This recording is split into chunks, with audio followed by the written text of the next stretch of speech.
Fala galera, sejam todos muito bem-vindos ao meu canal e hoje nós vamos falar da Yakuza.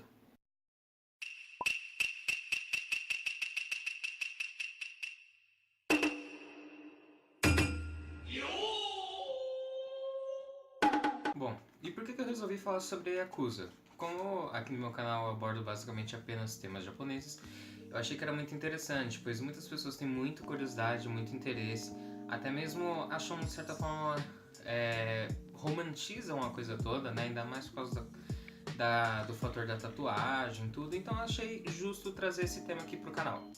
Eu vou tentar resumir no menor tempo possível a maior quantidade de informações da maneira que vocês possam absorver também de maneira fácil, tá? Então vamos começar. Quando a gente fala de Yakuza, a gente tem que ter em mente que nem sempre a organização criminosa do Japão foi uma só, foi a grande famigerada Yakuza. Antes eles eram divididos em subgrupos e normalmente eles tinham os nomes de acordo com o tipo de atividade que eles praticavam. Então por um lado nós tínhamos os tequias, que eram aqueles que cuidavam da venda de bens ilícitos, ou seja, itens de baixa qualidade, itens até mesmo ilegais, eram os tequias que eram responsáveis por isso. E também tínhamos os bakutos. Os bakutos eram aqueles que ficavam responsáveis por apostas e jogos de azar. Então essas foram as duas principais classificações de criminosos que deram assim origem à Yakuza. Bom, os tequias, como eu disse, eles faziam a parte do comércio. E exatamente por eles venderem itens de baixa qualidade ou até mesmo ilegais, eles não eram muito bem vistos na sociedade. Na verdade, eles ocupavam uma das castas subalternas, uma das castas inferiores na sociedade japonesa. Então chegou um momento em que eles se viram encurralados socialmente falando, pois ninguém gostava deles. Eles eram meio que excluídos, as pessoas tinham um certo preconceito, até mesmo por causa da função que eles exerciam. Então o que eles pensaram? Bom, eu sou um tequia, você é um tequia. A sociedade não gosta da gente, então ninguém vai querer ajudar a gente. Por que a gente não se ajuda? E foi aí que começaram a se formar os primeiros grupos criminosos no Japão.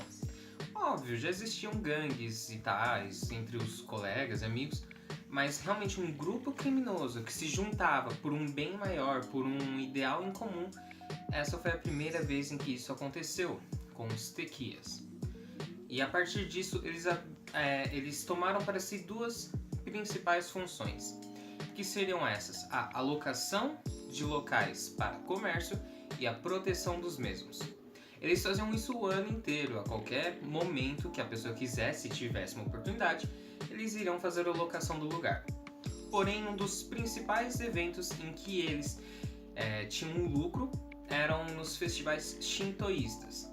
Os festivais shintoístas, eu vou estar deixando algumas fotos aqui, são conhecidos por terem diversas barracas e comércios, vendas de artesanato, comida, então era uma grande oportunidade para eles. E foi aí que eles viram um ponto de lucro.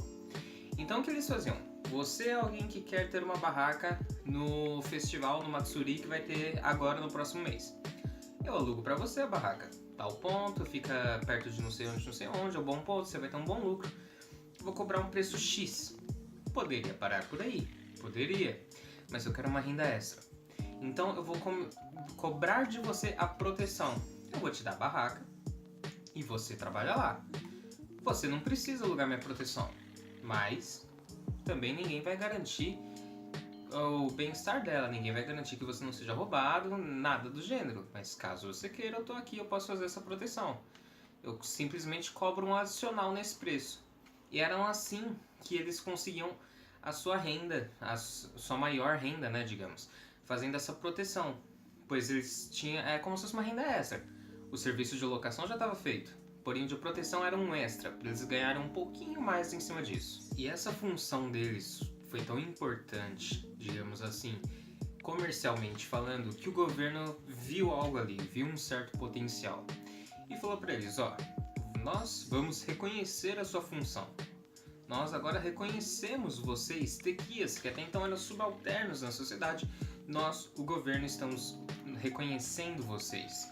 E nós vamos te dar 2 direitos: os oyabuns de suas famílias vão agora poder ter um sobrenome e além disso vão poder carregar uma wakizashi. Uma wakizashi é como se fosse uma espada katana, porém um pouco mais curta. E visto que até então eles eram a escória da sociedade, isso foi um grande avanço. Até porque o wakizashi não é simplesmente um porte de arma, era um símbolo de status, um símbolo de respeito. Até porque apenas os samurais e os nobres tinham o direito de carregar essa espada. Porém, a partir de agora, os tekias também tinham. Porém, se vocês se lembram, no começo eu citei dois nomes, os tekias e os bakutos. Então vamos falar sobre esses agora. Os bakutos, como eu disse, eram os apostadores, aqueles que lidavam com jogos de azar. E lembra que eu falei que os tekias eram meio excluídos da sociedade, eram vistos com maus olhos? Os bakutos são pior ainda, eram piores ainda. Eles eram ainda abaixo dos tekias, eles eram a raspa da sociedade, eram realmente a escória da sociedade. Isso se dava ao fato de que apostas e jogos de azar em geral eram estritamente ilegais. Ah, mas os tequias também faziam coisas ilegais. Sim, mas por mais que eles fizessem coisas ilegais, eles ainda ainda eram reconhecidos como comerciantes. Comerciantes mau caráter, porém comerciantes. Então por causa disso, os bakutos eram ainda abaixo dos tequias. E exatamente por as apostas e os jogos de azar serem ilegais no Japão, eles não podiam ter casas de apostas, como hoje em dia nós temos os pachinko, né? Enfim, legalmente. Então o que eles faziam? Como era impossível fazer a alocação de uma casa ou de algum terreno para abrir isso, eu vou atrás de um lugar abandonado. Por isso que muitas e muitas vezes esses encontros, esses locais de apostas eram feitos dentro de templos e santuários shintoístas e budistas abandonados. Quando eles viam, na verdade, qualquer estrutura que se assemelhasse a uma casa, eles iam lá, tomavam conta para abrir uma casa de apostas. Tendo 4 paredes e uma entrada, tá ótimo. E outra coisa que nós também podemos relacionar a Yakuza e os bakutos é: o nome Yakuza vem da pior mão de um jogo de azar japonês, um dos jogos mais famosos. E foi daí que se originou. Os Yakuzas vieram dos bakutos, que são apostadores. E exatamente essa mão de azar, que normalmente era feita para tirar o dinheiro de quem está jogando, deu origem ao nome Yakuza. Bom, então como vocês puderam ver, a Yakuza puxou a parte comercial dos tekias e a parte dos jogos de azar dos bakutos. Estamos quase chegando ao ponto de origem realmente da Yakuza. Mas um ponto que eu quis abrir um parênteses aqui é outra coisa que é que é interessante de se ressaltar sobre a relação entre as gangues antigas e a Yakuza moderna. Até hoje, a Yakuza usa muitos dos rituais de inicialização que eram usados no passado pelos tekias e os bakutos. A Yakuza tem diversos tipos de rituais que eu vou citar mais pra frente lá no vídeo. E um deles que se mantém desde a época passada é o ritual de inicialização. Então isso é outra coisa que nós podemos fazer a relação das gangues passadas para a Yakuza moderna. A Yakuza teve diversos problemas ao longo da sua história. Por diversas vezes eles enfrentaram dificuldades, mas eu julgo ter sido a maior dificuldade da Yakuza o período da Guerra Mundial. Na verdade, se não me engano, foi mais especificamente o período da Segunda Guerra Mundial. E o porquê disso? Em tempos de guerra, o governo do Japão se tornou estritamente militar. Militarismo ferrado. E então, obviamente, um governo mais militar, menos tolerância para crimes, penalidades maiores. Por si só, esse fato já daria conta de atrapalhar muito a Yakuza. Mas o que acontece também é, devido a o Japão ter se aliado a poucos países na guerra, eles precisavam da maior quantidade de soldados possíveis. E quais seriam soldados? Homens, adultos, saudáveis. Basicamente, os mesmos pré-requisitos para se tornar um Yakuza. Então, muitos possíveis candidatos a Yakuza foram servir o exército e até mesmo muitos Yakuzas tiveram que servir o exército. Então a Yakuza foi enfraquecida tanto na questão criminalística pois eles não poderiam cometer muitos crimes, pois estava uma linha mais dura, tanto na questão de força, não diria força, mão de obra, digamos assim. Eles teriam menos encarregados, menos agentes trabalhando para eles, devido ao fato da Guerra Mundial. Outra coisa relacionada à guerra que afetou a Yakuza é que normalmente os membros que estão na Yakuza atualmente já tiveram um passado criminoso antes de ingressarem na mesma. Então eles começam na juventude, na adolescência, os seus crimes, por volta dos seus 14, 15, 16 anos, por aí, que são os grupos chamados Bussozoku. Os Bussozokus são gangsters que usam roupas extravagantes, andam de motocicleta, gostam de ficar zoando em combine, 7-Eleven, nas estradas, enfim, são aqueles famosos adolescentes arruaceiros. E muitos dos atuais Yakuzas foram Bussozokus no passado. Porém, os Bussozokus, exatamente por não serem de maioridade penal, não podem ingressar na Yakuza. Até porque a Yakuza se trata de coisas mais sérias, enquanto Bussozokus são apenas vândalos. E então, muitos desses adolescentes pagam para os Yakuzas por proteção. Sim, muitos grupos de Bussozoku são protegidos pela Yakuza, mas não porque tem um certo respeito, mas sim porque eles pagam. É tipo assim, ó, cara, eu te dou, 200, 300 reais relativos aos ienes por mês e você me dá proteção. Se alguém mexer comigo, tu vai atrás da pessoa, toca o terror nela, enfim, proteção contra possíveis ameaças que eles possam sofrer. E exatamente por causa disso, os grupos de Bussozoku e de Yakuza já vão mantendo uma certa relação desde cedo. Então, quando os Bussozokus completam maioridade penal, eles não podem mais ser Bussozokus, pois podem ser presos. E é aí que entra a Yakuza com uma proposta. Ó, você é Bussozoku, você tá na vida do crime. Você quer entrar na Yakuza? Nós te oferecemos um serviço. Só que aqui é diferente. Você pode ser preso. Motor de carro é a melhor coisa. Minha janela dá direto pra rua, deve interferir tudo. Mas continuando. É diferente. Você pode ser preso, você quer isso. E a partir daí ele pode seguir ou não o caminho da Yakuza. Mas o que isso tem a ver com guerra? Bom, no pós-guerra tiveram muitos imigrantes no Japão. Imigrantes coreanos, chineses, enfim, muitos imigrantes no Japão. E então esses imigrantes, exatamente, infelizmente o Japão é muito racista até hoje. No passado, então ele era mais ainda. E então eles já chegavam com uma exclusão social muito grande. O trabalho que eles tinham também não era muito bom, então tinha uma exclusão financeira aí também bem grande. Então eles eram excluídos, muitos deles se revoltavam, ficavam nervosos com a vida, sei lá, e iam para a vida do crime. Muitos deles jovens entravam para os Bussozokus.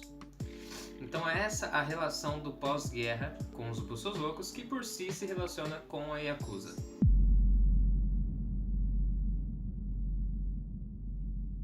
E uma coisa que eu acho que é comum, que é de conhecimento geral, é que a Yakuza é extremamente hierárquica, certo? E o tipo de hierarquia que eles utilizam é uma hierarquia chamada Oyabun Kobun, onde o Oyabun, que seria o chefe, o pai, vai passar uma moto.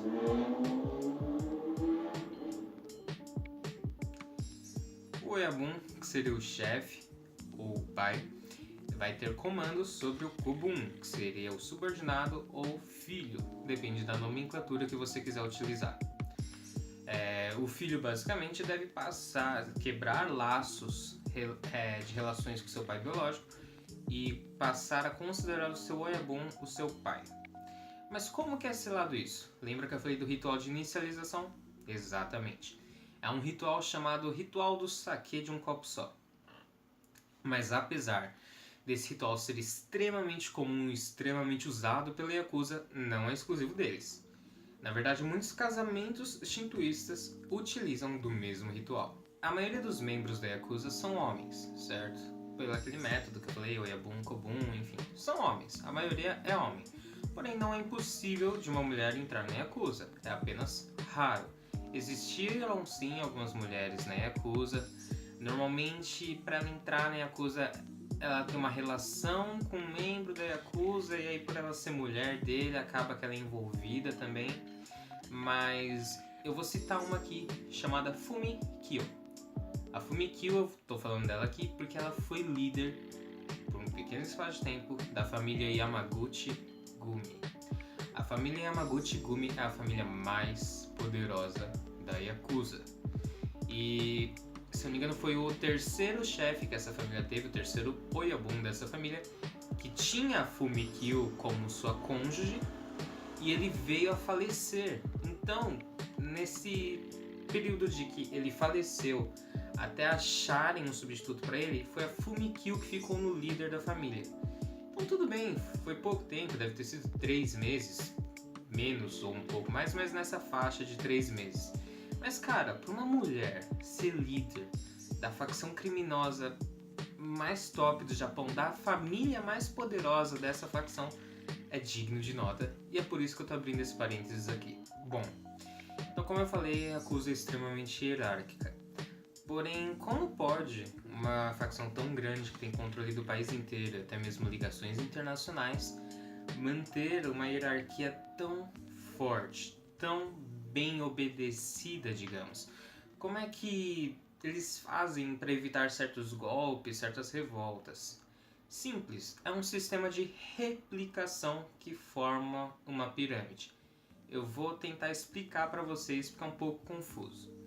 Mas, resumidamente, existem 4 cargos, os Kumichos, os Saikokomon, os Honbochos e os Wakigashiras. Os Kumichos seriam o topo da pirâmide, então os caras mais boladão. Os Saikokomon seriam os conselheiros desses Kumichos. Os Honbochos seriam os fiscais e os Wakigashiras seriam os subchefes. Então como funciona? Vamos supor pegar a família Yamaguchi-gumi. Eles começaram com uma família e foram crescendo. Obviamente quando eles começaram eles eram uma gangue local, mas eles precisavam ir para outras regiões do Japão para ter mais controle, ter mais influência. Então o que ele fazia? O Oyabun da família Yamaguchi pegava um de seus kobuns e falava: eu tenho uma proposta para você. Eu vou te tornar o Oyabun da sua própria subfamília, mas você me deve respeito e você me deve satisfação sobre o que você está fazendo, pois você pertence a mim ainda. Então era aí que replicava, ele criava um Kumicho. Ele criava um Kumicho, e esse Kumicho ia ficar responsável de uma nova subfacção dentro da família Yamaguchi-gumi. E aí ele falava: você vai para tal cidade, tal província. Então ele vai lá para tal província, e aí lá ele se estabelece, começa a formar sua própria facção. Aí ele fala: agora eu tenho que escolher alguém para me ajudar. Então vou eleger um Saikokomon. O Saikokomon vai ser meu conselheiro, vai me ajudar, vai ser meu porta-voz. Mas eu quero controlar aquela região ali, então eu tenho que botar um Wakigashira. O Wakigashira vai ser o cara que vai controlar lá pra mim, vai ser o chefe daquela localidade. E então, como é que eu vou ver se ele tá fazendo o trabalho certo? Vou botar um Honbocho, e o Honbocho vai fiscalizar ele, vendo se tá fazendo tudo certo. Então, por sua vez, o Wakigashira vai ficar cuidando daquela região pra mim. Ele vai passar tudo o que está acontecendo pro Honbocho. O Honbocho vai passar tudo o que está acontecendo pro Saikokomon. E o Saikokomon, que é meu conselheiro, vai me passar as informações para que eu possa tomar minhas decisões. Então isso vai se replicando. Sempre que eles querem uma região nova, se replicando, fazendo um esquema de pirâmide. Começando com a família principal, aí cria 2 subfamílias. Cada uma dessas 2 subfamílias cria mais 2, e mais 2, assim por diante. Podendo ter uma área muito grande de domínio, mas ao mesmo tempo ter tudo sob controle. Pois cada subfamília tem sua própria mão de ferro, tem seu próprio conselheiro, tem suas próprias pessoas de confiança. E esses caras que são chefes e têm suas pessoas de confiança são as pessoas de confiança de chefes acima e assim vai indo. Por isso que eles conseguem manter um respeito.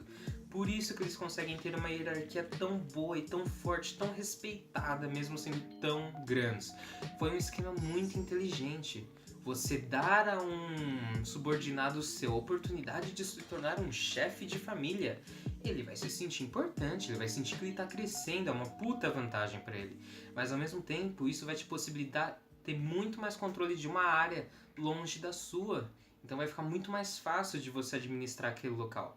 É basicamente um sistema em que tanto o Oyabun quanto o Kobun saem beneficiados. Então, é por isso que eu julgo a Yakuza uma coisa extremamente complexa. Eu não julgo eles como uma simples gangue, um simples grupo criminoso. É muito complexo. Existem famílias superiores, famílias inferiores, subfamílias locais, de bairro, de cidade, de província, de sei lá. Existem famílias que são rivais entre si, existem famílias que se ajudam, existem famílias que se ajudam para combater um rival em comum e depois se separam. Enfim, é muito complexo. Por isso que eu digo, quando nós pensamos em Yakuza, nós não podemos pensar em uma esfera, em uma coisa só, uma coisa única. Nós temos que pensar como uma pirâmide. Cada um vai estar lá, são todos a mesma denominação, mas não necessariamente é uma coisa só. Como eu disse, existem famílias rivais, não podemos considerar eles como um só, pois eles nunca vão se ajudar. Então é por isso, a Yakuza é um emaranhado de gangues, é um emaranhado de famílias. Então é isso que possibilita eles terem uma hierarquia tão boa, tão forte, se espalhar tanto assim, mas ao mesmo tempo isso não nos permite classificá-los como uma organização.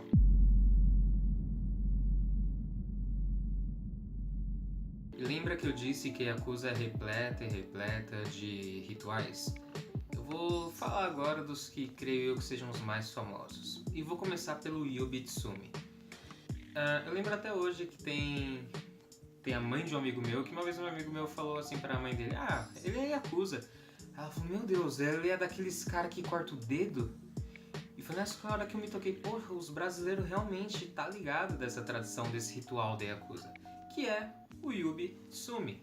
O Yubitsumi nada mais é do que a amputação de um dedo ou da falange de um dedo como forma de punição. Então, como é que ocorre o Yubitsumi? Vamos supor que tem o Oyabun e tem o seu Kobun, e o Kobun foi lá e fez merda. Ele tem que mostrar ao Oyabun que é um pedido de perdão. Então eu vou, pego... Agora eu não me lembro se é uma wakizashi ou uma tanto, mas eu acho que é uma wakizashi. Pego o meu dedo mindinho e tá, corta. A partir desse primeiro risco pra ponta. E entrego o meu Oyabun, falo: ó, aqui tá a minha falange, como forma de respeito, como forma de assumir o meu erro, uma forma de desculpas a você. Mas não é apenas... essa não é a única vez em que isso pode ocorrer, em que o Yubitsumi ocorre. Um Oyabun também pode fazer. Um Oyabun também pode sofrer um Yubitsumi. Em que condição? Lembra que eu disse que existem famílias rivais? Suponhamos que tem os dois Oyabuns e os seus respectivos Kobuns, de famílias rivais. Um Kobun vai lá, entra na área da outra família e faz merda. Ou faz comércio lá dentro, sendo que não podia, ou agride um Kobun daquela família, enfim, faz merda. E aí essa família tá louca atrás do Kobun pra pegar e punir ele. Fala: não, você não é da sua família, você veio aqui, agora vai sofrer as consequências. O Oyabun fala: pera. O meu subordinado errou com a sua família, eu entendo isso, mas eu não quero que ele sofra essa retaliação. Então eu, o Oyabun, o chefe dessa família, em nome do meu subordinado, peço perdão. De que forma? Fazendo o Yubitsumi. E dessa vez o Oyabun da família 1 vai cortar o seu dedo para dar ao Oyabun da família 2 como forma de pedido de desculpas pelo que o seu subordinado fez. Não é tão fácil disso acontecer, não é tão comum, mas não é impossível. E por que eles cortam o dedo para entregar ao outro? É só para mostrar que é macho, só para mostrar que é aguentador, simplesmente para marcar ele? também é uma forma de marcar quem faz merda ou quem não faz. Mas a questão vem da luta de espadas, a luta japonesa, a empunhadura de uma katana. Quando você empunha uma katana, você segura ela principalmente com esses 3 dedos de baixo, deixando o polegar e o indicador mais soltos. Então esses 3 de baixo seguram firme e o indicador e o polegar um pouco mais soltos.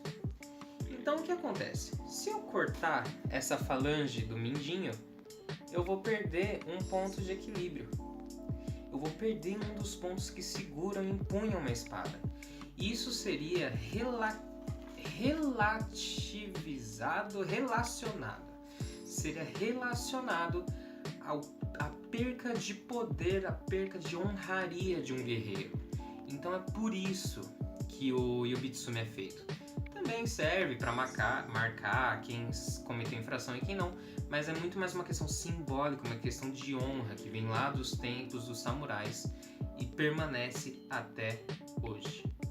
E esse ritual sim, eu acho que é a maior marca da Yakuza, que são as tatuagens. Sempre que eu falo em Yakuza, sempre que vocês escutam sobre Yakuza, sempre que vocês veem Yakuza em algum lugar, aposto que vem na cabeça de vocês um cara todo tatuado. Aquele traço oriental bonito, colorido, o corpo cheio de tatuagem, fechado. Eu acho que é essa imagem que vem a vocês. Isso porque é um dos rituais de inicialização mais famosos na Yakuza. Mas por que eles fazem isso na inicialização? Bom, existem diversos motivos, eu vou citar alguns agora. O ritual ele é feito com uma forma de tatuagem tradicional. Não é essa tatuagem de hoje em dia, que é com maquininha, tintinha bonitinha. Não, é tradicional. Então os caras pegam um pedaço de bambu, vou pegar uma caneta aqui só para exemplificar. Eles pegam uma vareta de bambu com a ponta bem afiada e oco no meio. E aí o que eles fazem? Eles pegam uma tinta natural, mergulham essa vareta de bambu na tinta e aí posicionam as mãos dessa forma, com a vareta de bambu aqui, e vão fazendo pequenos furos para completar a tatuagem. Então ele fura, levanta um pouco a pele para a tinta penetrar bem e solta. Fura, levanta, solta. Então fica nesse movimento diversas horas.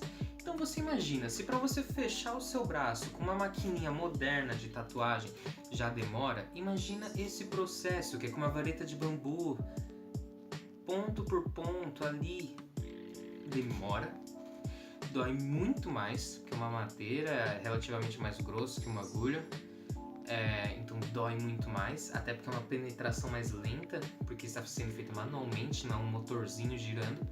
E a tinta também não é tinta pronta, não é tinta industrial, é uma tinta natural. E essa tinta arde, principalmente as coloridas. Tem pessoas que infeccionam só da tinta. Então é realmente um processo muito doloroso e muito demorado.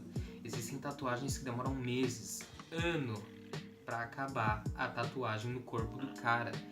Então é sim uma forma de força, uma forma de mostrar, não, eu sou um guerreiro que aguento dor, eu consigo. Por isso que quanto mais tatuagem no corpo o cara tiver, mais forte, mais honra ele vai ter. Ele vai ser considerado um cara mais durão, porque realmente dói muito. E aqueles que têm todas as partes do corpo tem mais ainda, porque uma tatuagem na parte exterior do braço é tranquilo, uma tatuagem no pulso é tranquilo, uma tatuagem atrás do joelho é outra coisa. Então, quanto mais porcentagem do seu corpo o cara tiver tatuado, mais forte ele é. E não é só pela questão de demonstrar a força da pessoa, é uma forma da Yakuza ganhar status. Como assim? No Japão, ainda hoje, as tatuagens são muito associadas a eles, então, de certa forma, é uma marca registrada deles. E o que eles fazem? Eles pegam os tatuadores mais tops do Japão, os mais importantes, os mais reconhecidos nacional e mundialmente, e assumem para si. Viram meio que sócios desses tatuadores. Ué, mas por quê? A Yakuza, querendo ou não, é sinônimo de poder. Os caras querem poder, eles mostram e mandam mesmo. Então, nada mais justo do que você ter o melhor tatuador do Japão trabalhando para você. Por que não? Nada mais justo do que cada integrante da minha máfia ter uma arte que representa a sua personalidade no seu corpo, por um método tradicional, por um excelente tatuador, diversas horas de dor para mostrar a força dele. Então, mais que tudo, é status. Então, como eu disse, a Yakuza tem diversas famílias e subfamílias.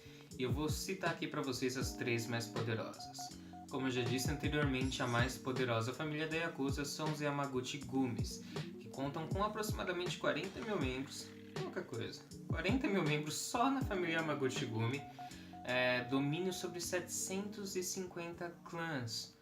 Então, por exemplo, eu sou Honda, meu nome é Gabriel Honda, então eu sou do clã Honda. Eles têm 750 sobrenomes do Japão sob sua influência.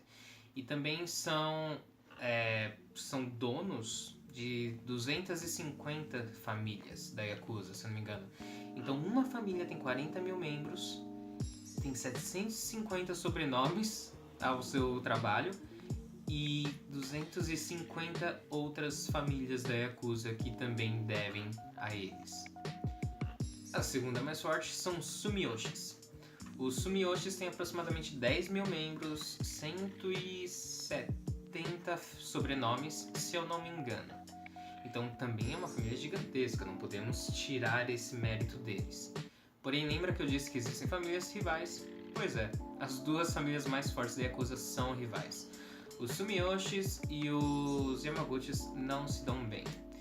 Então, é um belo exemplo, né? Quem diria, as 2 famílias mais fortes não querem união entre si. Eles são extremamente rivais entre si. Em terceiro lugar, nós temos os Inagawas. Os Inagawas têm aproximadamente 7 mil membros, também têm controle sobre 170 sobrenomes, 170 clãs. E por que ele está aqui em terceiro lugar? Eles foram a primeira família da Yakuza a manter negócios internacionais. Então foi realmente a primeira família da Yakuza que se proliferou para fora do Japão, que expandiu as fronteiras da Yakuza. E é por isso que eles ficam aqui em terceiro lugar. Bom, esse foi o vídeo. Eu tentei trazer aqui o máximo de informações para vocês, de forma que não ficasse chato. Tentei também deixar o mais curto possível. Mas apesar de eu ter tentado resumir bastante, toda a informação que eu achei eu tentei passar para vocês de forma clara, de forma boa, enfim. Tentei fazer um belo resumo da Yakuza. E uma coisa que eu queria falar é agradecer, porque nós chegamos aos 100 inscritos. Eu sei que é bem pouco, né? Comparado à comunidade que nós temos hoje no YouTube, é bem pouco. Mas eu não tenho uma regularidade fixa de vídeos, não é uma super produção, uma edição é bem básica, é um conteúdo muito de nicho. Então, sinceramente, muito obrigado a todos vocês aí que assistem, vocês que compartilham, vocês que dão like, principalmente vocês que comentam. Cara, é sério, dá um ânimo diferenciado isso daí. Então é isso, realmente muito obrigado. A marca de 100 inscritos. Quem sabe, né, não continuamos crescendo, 150, 200, quem sabe um dia, quem dirá, chegar a 1000 inscritos. Mas com 100 eu já estou extremamente feliz. Sempre vou tentar melhorar o conteúdo, sempre que der eu vou tentar melhorar a produção dos vídeos. Se você tem algum, eu sempre falo isso, se você tem alguma sugestão de vídeo, deixe aí nos comentários. Não precisa ser necessariamente do Japão, tudo bem, o canal é Cultura Gaijin.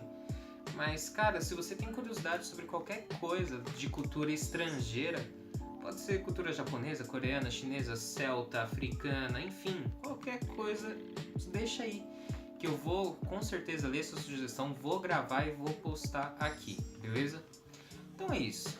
Agora, aquilo de sempre, se gostou deixa um like, se não gostou pode deixar um dislike, mas deixa um comentário dizendo por que você não gostou, o que eu poderia melhorar. Compartilhe o vídeo. Se você tem algum amigo que goste desse tipo de assunto também, compartilhe para ele. E deixa o seu like aqui para gerar engajamento no canal também, isso é bom. Mas, até porque se você gostou do meu conteúdo e você deixa like, o YouTube entende que você gostou. Então vai te mandar os meus vídeos e também vão mandar vídeos de outros canais que tenham assuntos relacionados. Então, creio que seja isso. Isso é tudo, valeu e Falou!